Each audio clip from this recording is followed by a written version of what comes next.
This podcast episode is dedicated to empowering sensitive people to recognize their trait as sensory intelligence and bring their unique gifts into service for the crucial roles we play in communities, businesses, and leadership globally.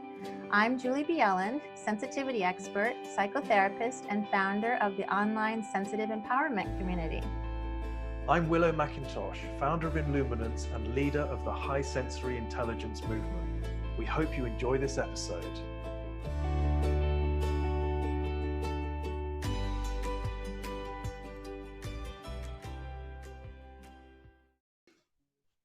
Welcome everybody to our podcast episode today, and we are recording live in my sensitive empowerment community. So we'll get some great chats going on and questions from the group probably. So Willow, take it away for today. All right. Thank you, Julie. Thank you. Very, very good to be here. Welcome, everyone. It's so good to have you with us. And the topic that we're going to be looking at today is how to manage anxiety through the relationship with trust. And this has been a very important part of my own development to really understand this relationship. And very recently, I took a long train journey, which went from one country to another for business purposes. And I had quite a difficult experience along the way due to delays and uncertainty. And I really had to bring this into action. And it just reminded me of the importance of the training that I've done around this and this relationship between anxiety and trust that really led me to wanting to share and discuss this with you guys today. Love it. I'm excited to hear about it. Yeah, absolutely. And sorry you had trouble. It's challenging to travel right now, I'm sure. Yes, it was traveling. It was challenging, the travel.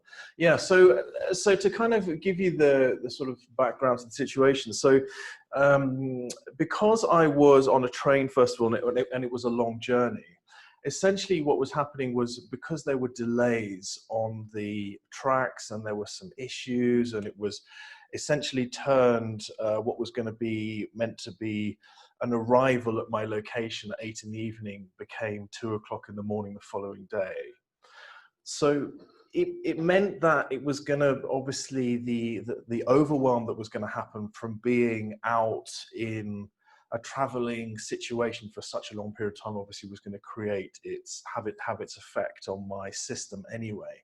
But as I was making this transition, sometimes I would come off the train because there were so many issues during the journey. It meant, and I had really heavy bags with me. I was carrying my studio with me, which has got lights and microphones and kit and all sorts of light stands and goodness knows what else. So it was very heavy and it was very cumbersome. And so what would happen is I would have to get off, and I had to take a different route to the one that I'd planned. I didn't speak the languages as I was going from one place to the other. And so I would find myself on platforms and I wasn't sure necessarily whether I was on the right platform. And then there was an issue where the train was waiting for a long period of time at one particular location, and many of us were getting on and off the train, and actually the train doors suddenly closed when I was off the train taking a phone call, and all of my luggage and everything disappeared off into the Oh my gosh, Willow. Oh my goodness. Talk about anxiety. Exactly. Yeah. So fortunately, all was well. I arrived with my luggage. It was returned to me. Everything was there. It was okay. I arrived safely at my location. But during that experience, it was testing for me.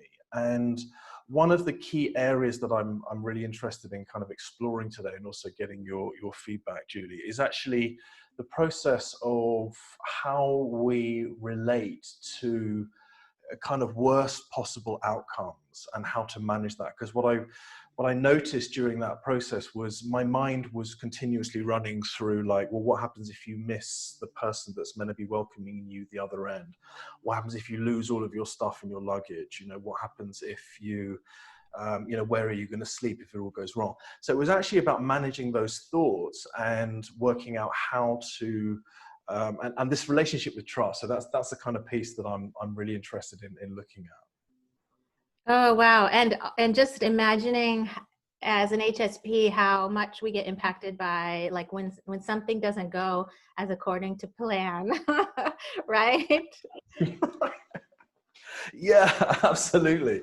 Yeah, that's exactly right. I think that's it can be really stressful for us when things don't go to plan, because especially because we have this capacity to process so deeply. And when that gets the better of us and we start to imagine all of the potential outcomes and things that could go wrong, the self-blame that happens. So I had to go through the process of the judgment that started to come into my system from getting off the train. Why did you get off that train, Willow? You didn't know if it was going to leave at any stage. So it was managing. So there's various different things that we have to manage in that kind of scenario. But I think it's because of this capacity to process so deeply that when we turn that in on ourselves, that's when it becomes super stressful and painful. And there are some really great techniques in terms of managing that, which I'm sure you've come across too in your development too, Julie.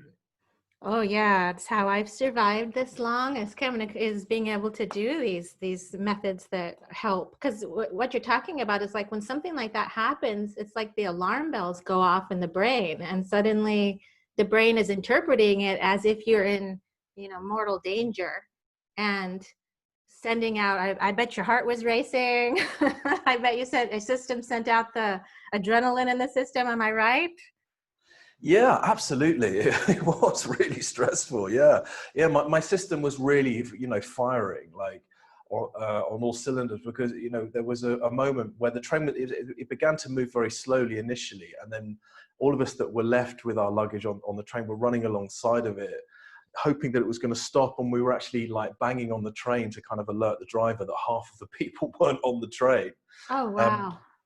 yeah, so you're right. My system, it was, at the time it went through many different states, from anger to kind of like overwhelm to anxiety, and the feeling at the end of it was this sort of this deep anxiety was as my mind was going through everything that was in my bags and what the next steps were and the consequences. Have I got my wallet on me? Have I got I was on my phone, but my phone was running out of battery. So it was a real onslaught to the senses. And that's when it's time to bring these tools and techniques that we have into action and manage this response that our system has.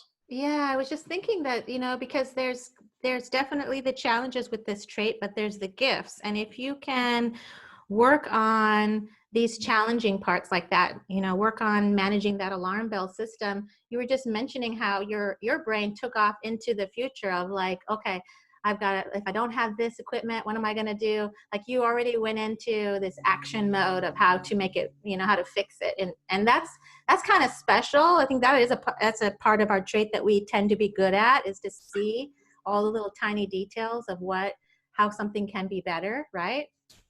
Yes, you're absolutely right. Yes, so that was a real advantage to the capacity to process at a deep level. You're exactly right. I started to think about, okay, so so what is this? What is the reality of the situation here? So obviously it was a matter of finding the guard and getting as much information as I could initially from his input, that he was going to contact the train and was it going to stop at the next station.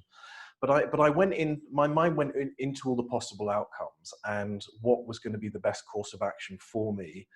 And because of this, it's interesting how our minds as HSPs extend really broadly. We're aware of our environment. So immediately I'm thinking about, well, how are the other people responding to this? Am I in any immediate danger of someone freaking out and starting to be a risk to me in any way? I started to think about, well, what's the consequences if I can't get to my destination this evening? What's the consequences if I do lose everything in my luggage? And so by building this bigger picture, what it actually allowed me to do was then, well, first of all, my mind went into all the worst outcomes, which is probably going to happen. So it was about managing that anxiety. But what I began to do was actually, I began to answer the worst possible outcomes in my mind, which were, where am I going to sleep? What happens if I lose all that equipment? Am I safe? And by answering those questions, it's like, well, I've got my wallet in my pocket so I can go and find a hotel. If I do lose everything in those bags, I can actually replace it all. It's not really the end of the world. Am I safe? Yeah. It just means getting out the station, going, finding a hotel and picking up the journey again in the morning. So through that management, and this is what this relationship with trust is that's so important. It was actually like, I know that I can look after myself in this situation. I can take all the relevant steps that I need to look after myself and make sure I'm going to be okay. And that's what's so important, I think, to remember in all situations when we really suffer with great anxiety, is to return to the fact that we are going to be able to look after ourselves pretty much no matter what arises. Yeah, it sounds like you were able to activate cognitive brain from sort of taking over. And and for those of you that are new, you might not have heard me talk about this, but if you think about the brain as having two parts, the emotional brain and the cognitive brain, for HSPs, the emotional brain can take over so much so that it's almost like the cognitive brain goes to sleep. And that's where we end up in a really alarm bell state without access to even coming up with those ideas that you were having. Because that was definitely coming from your cognitive brain. So there was a part of you that was still able to access that. And that's the piece we want, right? I was just thinking about, even if this relates to my experience this week, in an emotional way, like my partner has a catering business, and due to the pandemic, has had to close the catering business. And it's been absolutely heartbreaking to watch her go through this. And, it was her baby. It was just something that she felt so good about. She was doing big events, big weddings, big stuff like that. And since nobody can have any big events right now, it can't work to have a business like that. So I was thinking myself about the fact that I'm so grateful that I have tools right now to manage this, because in the past, I think it would have been something that would have knocked me down for a long time to see my partner in so much pain. And, just the stress of what we're going through right now. Everybody around us is going through something.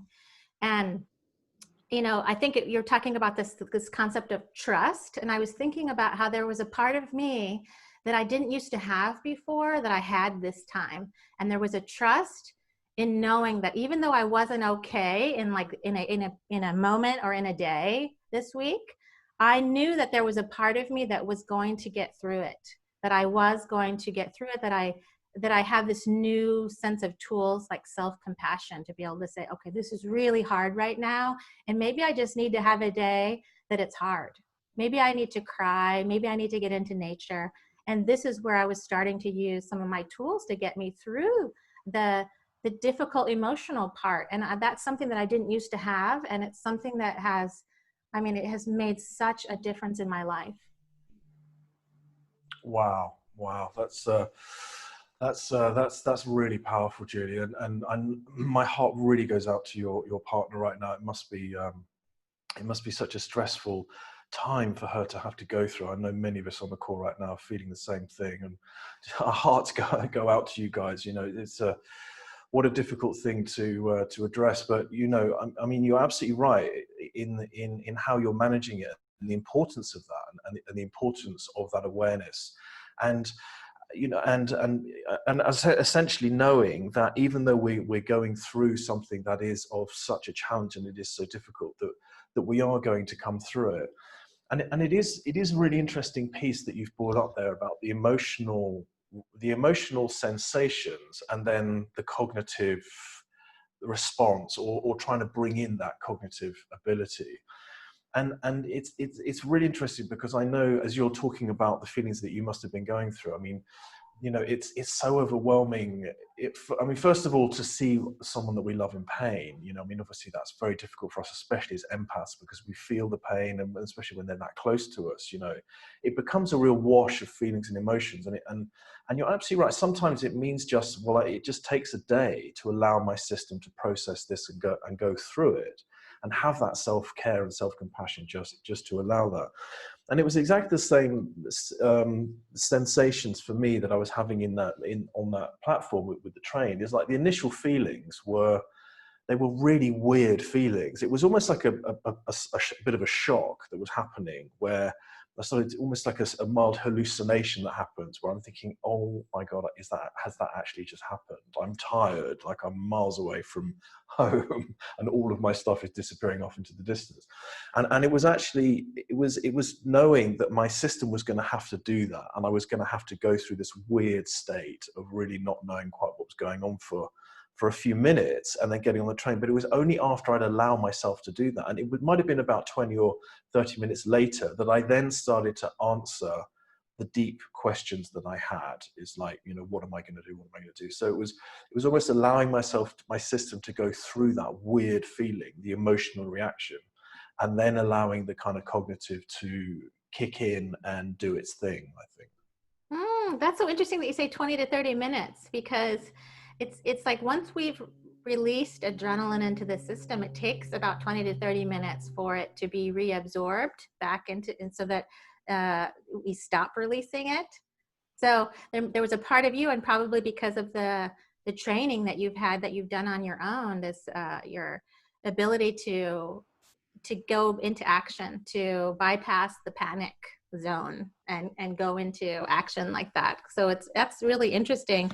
And the reason, and it sounds so easy to be able to say like, oh yeah, we'll give ourselves time to recover, but as sensitive people, especially if we're really high on a sensitivity scale, we feel things intensely and we are just such deep feelers. So everything can feel so magnified. I mean, joy and beauty and love can feel magnified too.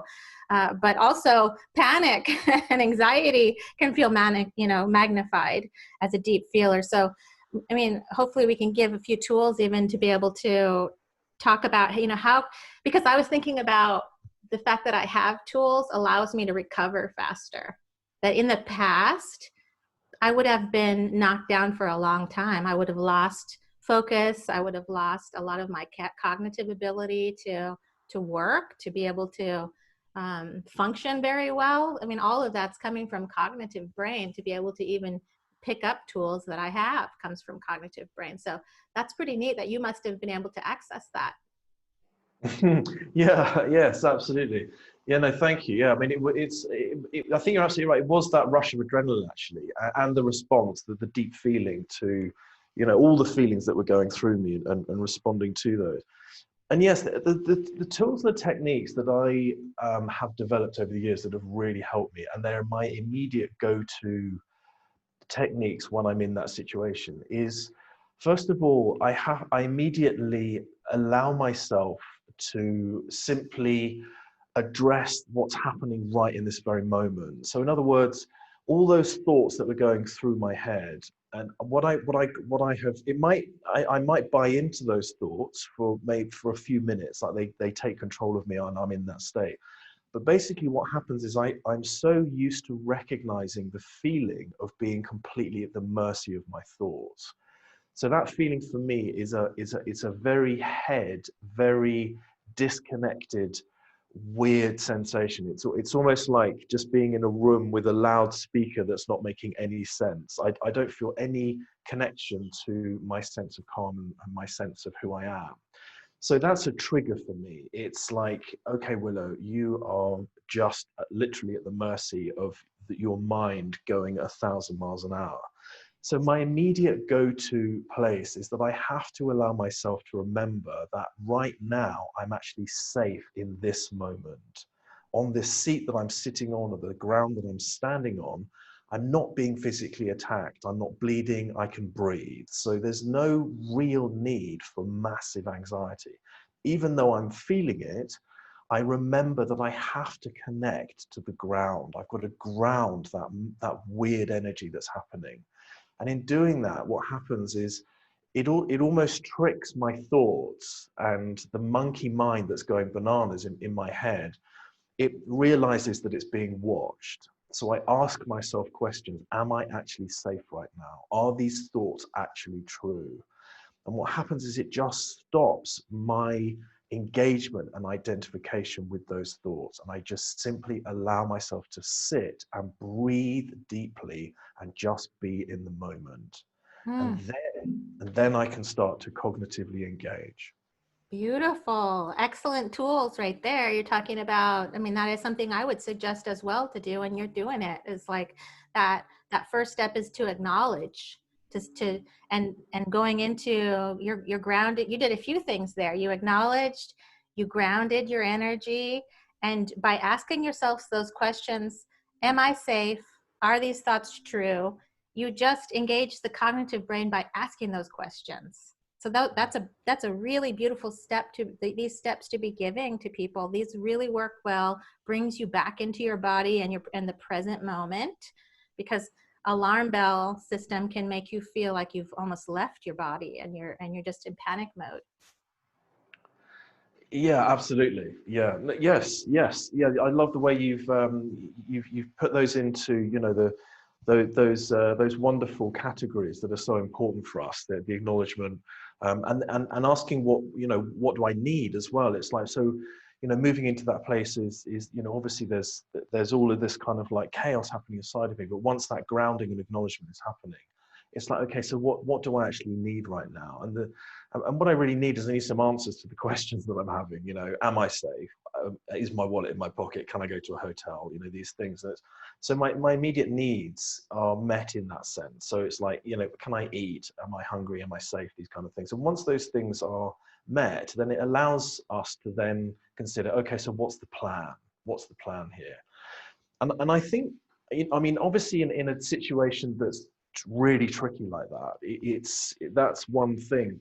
But really something that I really wanted to kind of bring into this conversation is how to manage anxiety on a kind of day-to-day basis with these types of techniques. Because when something goes wrong for us, or we're overtired, or we have a really difficult conversation, or someone's mean to us, or we take something the wrong way, you know, we can get a real rush of anxiety. So it doesn't mean to say that we have to be in some kind of catastrophic situation to start engaging these tools. I feel that it's so important for us to remember to engage these on a day-to-day basis, and recall regularly that we get ourselves through things. We do come out the other side. Things change. We do survive, and we're okay. And to remember that through trusting ourselves through this process, through recalling how we've coped in the past and done well, it starts to develop that muscle of trust. It's like, actually, I can do this. I can get through this. Wow. I really like that you're talking about this, because, you know, it's fascinating. Even self-criticism can engage the alarm bell system, which creates anxiety. And to be able to be that supportive friend to yourself, just by you saying those kinds of words, you know, being able to say that to yourself, like, I'm going to get through this, it's going to be okay. Or even, I even say things to myself now that's like, this feeling is temporary. Like, I can't tell you how many HSPs I've talked to about this. And when you're a really intensely deep feeler and you're feeling something very intensely, it feels in that moment like it's not going to ever change. It just feels like you're going to feel like that forever, and it's not going to be better. And there's something very soothing about reminding yourself, I'm going to get through this. It's going to be okay. Yeah, that's such a good one. Absolutely. Yeah, because once again, you know, it's reassuring, but it's also challenging that kind of out of control thought process. You know, by reminding ourselves that we're going to get through this, it helps to, you know, helps to kind of manage and challenge that as well. So I really love that. And also, you know, what I've discovered over the years is that there really is. There really are two parts of me as a person. One of them subscribes to the reality that I was given through my conditioning and as a child. And the other one of me is actually the real me that has a reality based in my experience of love and connection and my heart and soul. That's the best way that I can describe it.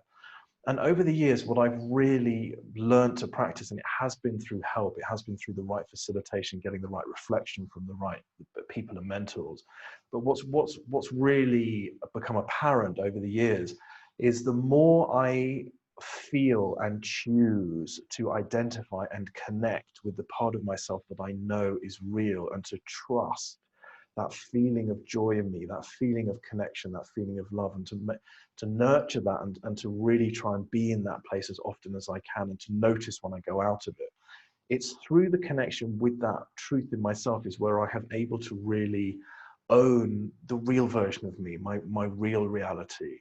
And the more that I choose to do that, the more I begin to really access my own authenticity and empowerment.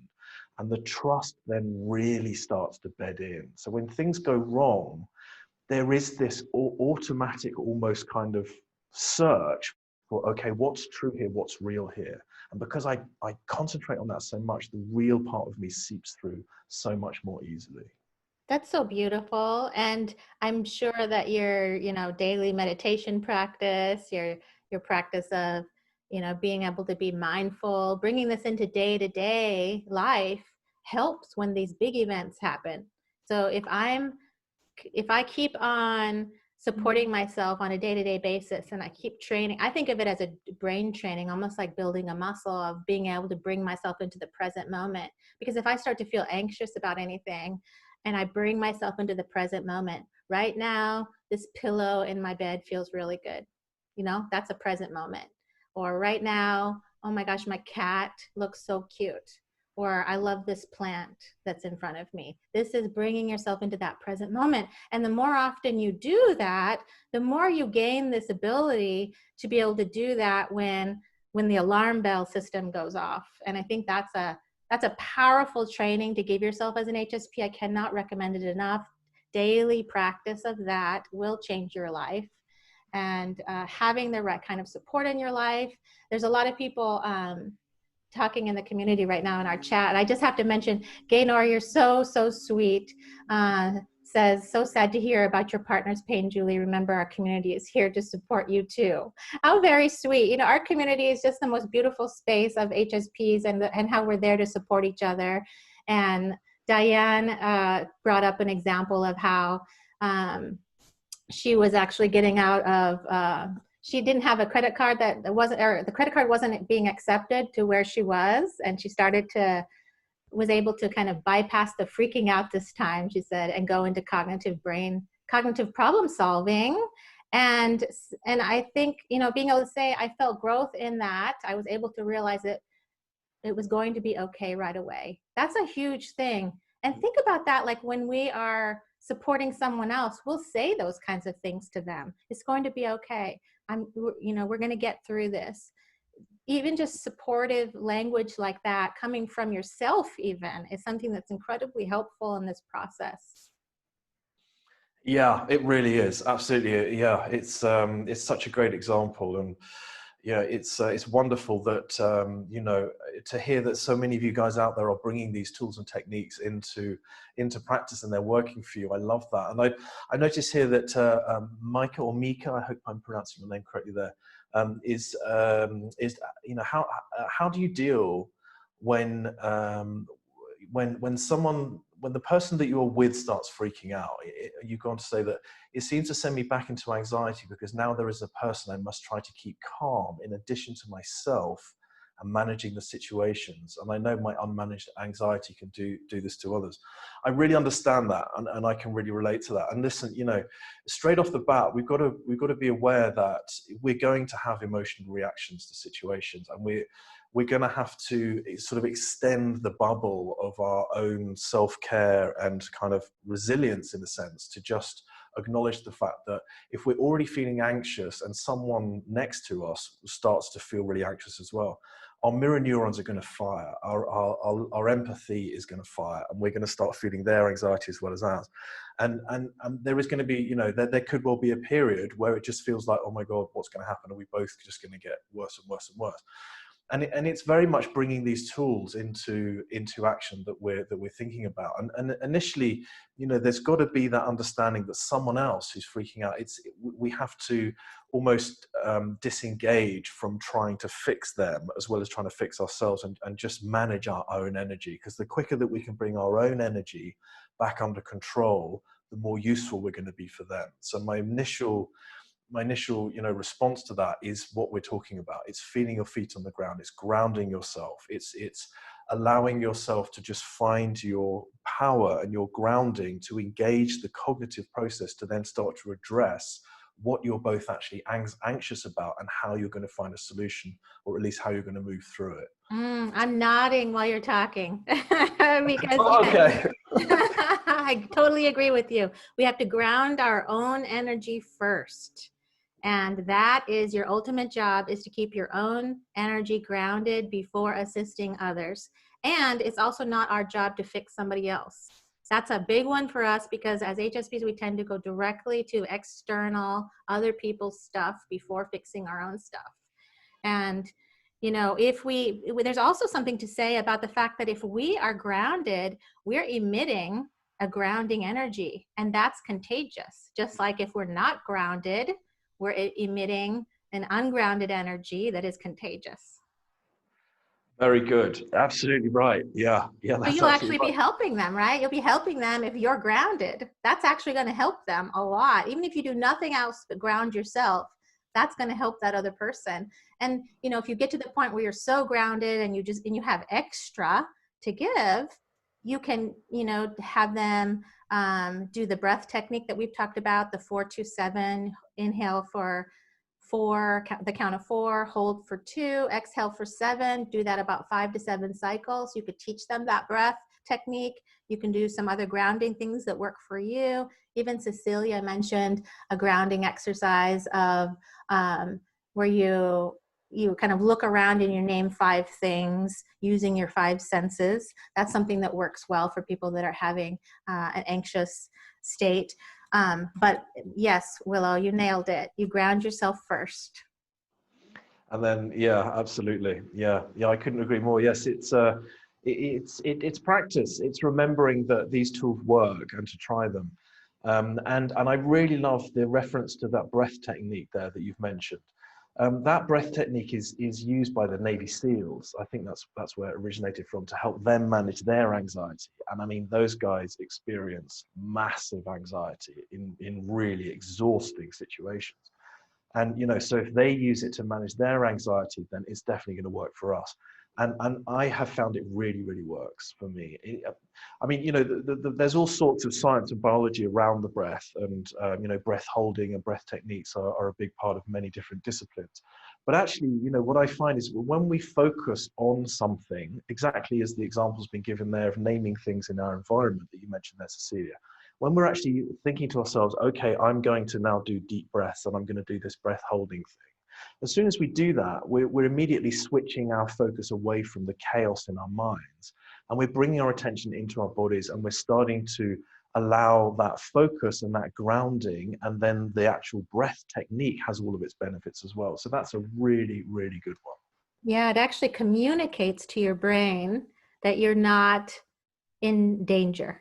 Because when we're in danger, our body changes how we're using oxygen. So that changes how we breathe, taking short, shallow breaths instead of the deep, slow exhales. So the deep, slow exhale is really the key.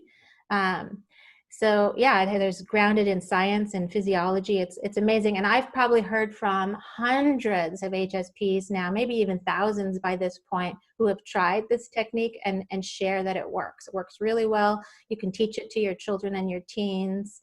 It's just remarkable. And I find it incredible that I do it when I'm having like a dental procedure or something I'm super nervous about. And this is like, I've heard people use it for, before they have to give a speech or something, anything that makes you nervous, an interview or anything like that. You're having this anxiety in the moment. This really works very well. And if you practice it, you get really good at reading your body cues. You can actually get so good at this that you can prevent the release of adrenaline in the first place. Wow, that's fantastic. Yeah, what a great tip. That's so true, because as we become more aware of the triggers that are happening, I mean, obviously if we're going to speak or something, then it's obvious. I mean, sorry, not obvious, but I mean, it's highly likely that we're going to feel these things. So, bringing those techniques in is so important. But also, I think just to be aware of the triggers is like, if we're sort of in the house and everything's okay, but we go outside and something triggers us in some way, if we wait for 10 or 15, 20 minutes before we do anything, it's going to be much, much worse. If we can recognize it's like, okay, I can feel something's happening here. What is this? Go through the steps of acknowledgement. What are my needs? and beginning the techniques as soon as we possibly can. And then we just start to really, start to sort of integrate that muscle. And again, it's helping us to remember that we can trust ourselves through these things. This is what's so important, is we do get through these, like we do survive. We come out the other side.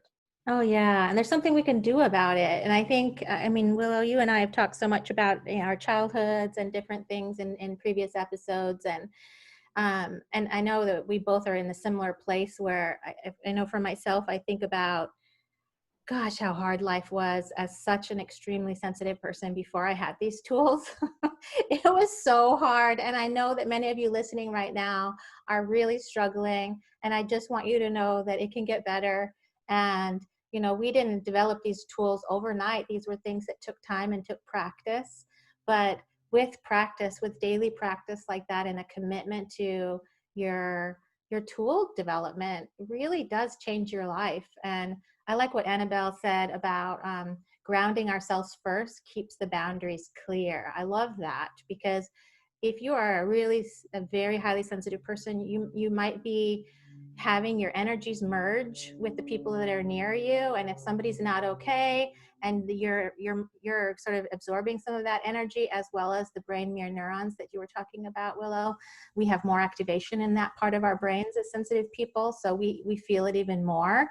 And grounding can be a great technique also to separate those energies and to keep those boundaries clear, so you're safe within yours. There's even a light, you probably know that one, Willow, the shield of white light that you can sort of bring around your bubble, almost like a bubble of white light, and then you are safe inside of that light. Yes, I love that. I'm so pleased you brought that one up. I really find that to be incredibly helpful, that technique, especially when I'm really, I'm really struggling to maintain my center. I find that's to be so useful. And also when I can feel other people's energies, especially psychic energies, or energies that I can feel, without going into too much of the sort of metaphysics of all of that. But then again, I know that so many of you guys listening to right now know exactly what I mean. But it's when we can feel energy that is of a lower vibration that doesn't belong to us, and I find that the circle of white light then really helps me. And again, with the use of anxiety, I think it's really important to build that boundary and to know that we can put these things into place. And it's another real act of self-love to remember to do that and to bring these things in. And we can make that circle of light so powerful because we are so intuitive and we are so connected to energy anyway. Yes. And I think the message that we want to give really is that there's tools. There's things that you can do to support yourself through these feelings. Micah says, I've been using a light blue light around me. It's been effective. I even draw a picture that I carry around to help me visualize. I love that. Yeah. And you can actually change the color of the light if you like. Some people actually like to experiment with how imagining different colors feel. But I like that you have something that you bring with you that helps you visualize that. And these tools work really well. We just have to practice them. And I think that's the message I really want to give everyone, is that we can do things that support this part of our experience.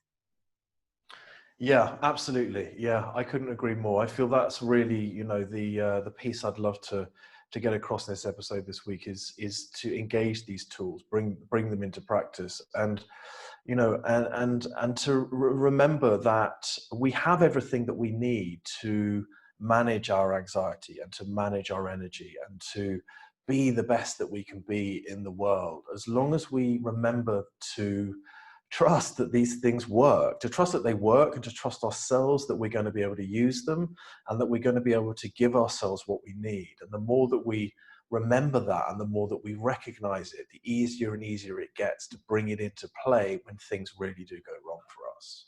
I love just the going back to the word trust for a second that you're bringing up. I think that this is such a powerful thing, and I've noticed it in myself. And I'm getting reminded of that feeling that I used to have, that I did not used to have trust. I did not used to have trust that I could handle what I was experiencing.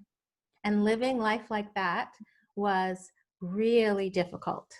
And now I trust. I have trust in myself. I feel like I carry around trust in my pocket that I didn't used to have, but I have it with me now. I trust that even when I'm in an intense feeling that feels so difficult in the moment, I trust that I have tools to get me through it. And that is such a powerful feeling to have. Wow, thank you for sharing that. Yes, yes, that's absolutely exactly what I was really, hoping to kind of bring into the space today, and really share that. And what that allows us to do, the more that we do bring this piece around trust in, is that when we have these thoughts going around where things really get out of control, and the things like I don't feel safe, I can't do this, I'm not going to get through this, it's all going wrong. The thing is, when we actually ask ourselves the question, well, is that actually true?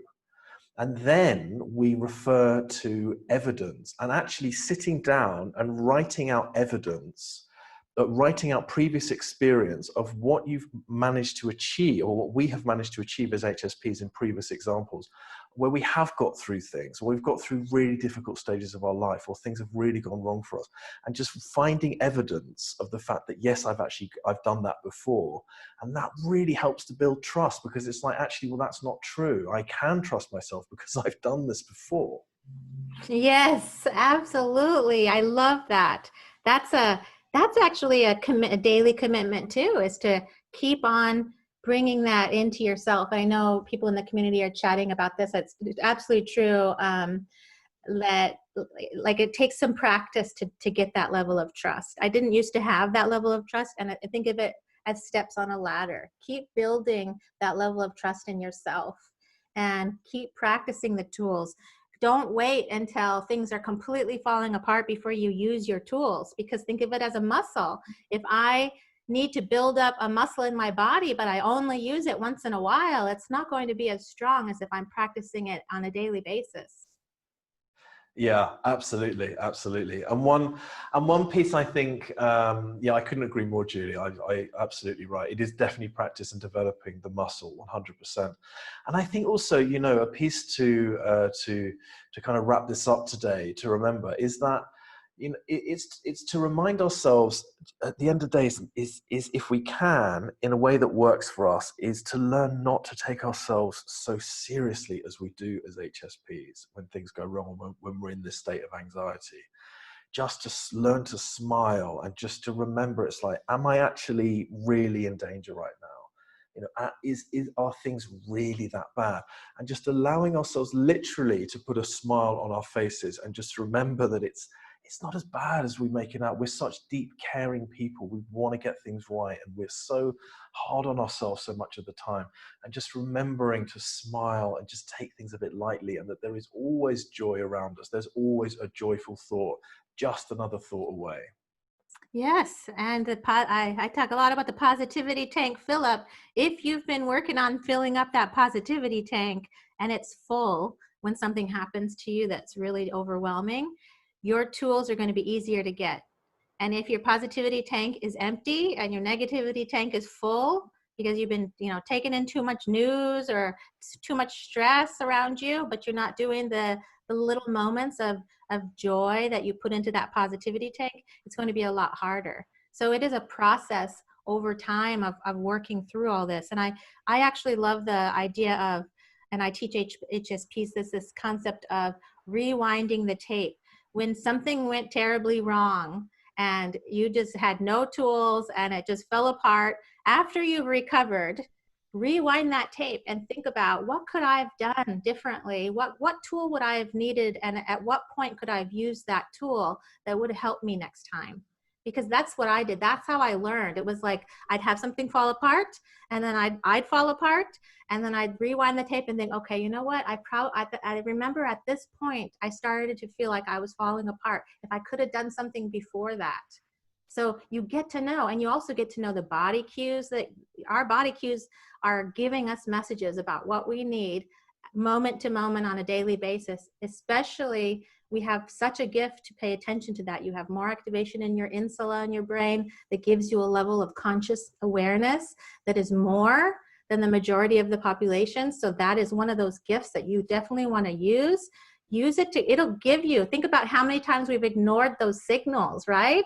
Pay attention to those signals and get to know what they feel like early on. That's where you use tools early, and you can even prevent the panic. Wow, I have never heard that technique of rewinding the tape. That's such a great idea. Oh my gosh, I love that. I was literally running through, because after I got through that journey, the next following days I was exhausted. I was like, and at some points in those couple of days I was giving myself a hard time because I really wanted to get things done, and and like the plan had gone out the window, and actually, rewinding the tape that's such a good technique, because if I go back to those moments where I was being a bit hard on myself, I can remember thinking to myself, well, this is never going to change. It's like, I'm just going to feel like this for like a month now. Yeah. You know?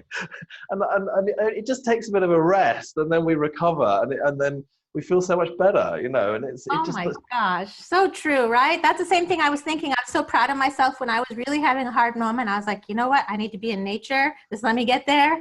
And then I knew what I needed. I gave myself the compassion. And believe me, I did not used to be able to do that, but I worked on really hard to get to that point where I could be compassionate with myself. And then you recover faster, because you're not dumping out so many energy points and being hard on yourself, and then it lasts for like a month or something versus a day. And it's like, okay, it's okay. And I always tell HSPs, there is no such thing as perfection. Nobody, no matter how many tools somebody has, walks around perfect all the time. We all have moments that it's hard. We all have moments that it starts to feel like things are falling apart. But the idea is recovery, using tools to get you into a place of recovery faster. And your life changes when that happens. Wonderful. I love that. That's so true. Absolutely right. Yes. To remember that we're never going to get it perfect. That's absolutely right. And it's okay how the fact that we've got through something, that's the main thing. And if we've engaged some tools, wow, that's fantastic. And if we're getting better and better as we go, we can't ask for more than that. And it's just having that compassion, forgiveness, and yes, perhaps we could have done things differently, and yes, we can learn from that. But at the end of the day, it is about just having compassion for the fact that we have this extrasensory central nervous system, and we are all doing our best. And it's just about continuing, developing, doing everything that we can to engage this gift in the world and leave it a better place. Yes. Oh, I just have to mention this thing before we go too, that Micah said, because I think that this is really resonating with a lot of people listening, I'm sure. And they're saying, what is hitting me today is that I need to practice these tools at all times, not just wait until I fall apart. Beautifully said. Absolutely. I'm so glad you got that message out of it. That's the message that I want to share with everybody. Every day we practice so that we have those strong muscles. So I can tell you very, very clearly, if I had not been practicing my tools every day, and I would be going through this right now, what we're going through in our family, I would not be talking to you right now. I'd be down for a while. so this is the point. Keep practicing and you're going to get better at it. Wow, what an amazing testament to walking your talk, Julie. You're absolutely right to be here right now, sharing your wonderful skills, abilities, and energy when there's such a testing time happening. So, wow, we can't say more than that. Thank you so much for being here today with all of us. I know we're all very grateful. And if there's anything else that you'd like to add or share, Julie? No, just I just love our talks. I want to encourage listeners to listen to our previous episodes. We're on several different podcast platforms, and I really hope that you will share and review the podcast. It makes a big difference. It helps HSPs find it, and I just love hearing from you guys. I love hearing that the podcast is helping you right now during this difficult period of time. So please share it. If you are part of HSP groups, please share the episodes that help you, share the podcast, anything that you find. If you listen to something and you're like, wow, that really helped me, please share it, because we're paying it forward. And imagine how many HSPs we can help in the world if we do this together, right? Absolutely right. I couldn't agree more. It can make such a difference for someone who's struggling with these kind of issues and may have been done for many, many years and just haven't found the resources that are helping to make a difference. You know, sometimes we really take for granted. I take for granted sometimes the support that I've had over the years and the training that I've had. And just to remember that there are a lot of HSPs out there right now that don't know where to turn to. And so through sharing these episodes and just, you know, making it known that there are resources for us out there, it can be absolutely life-changing for people. Yes, absolutely. And this is a free podcast. Anybody can listen to it.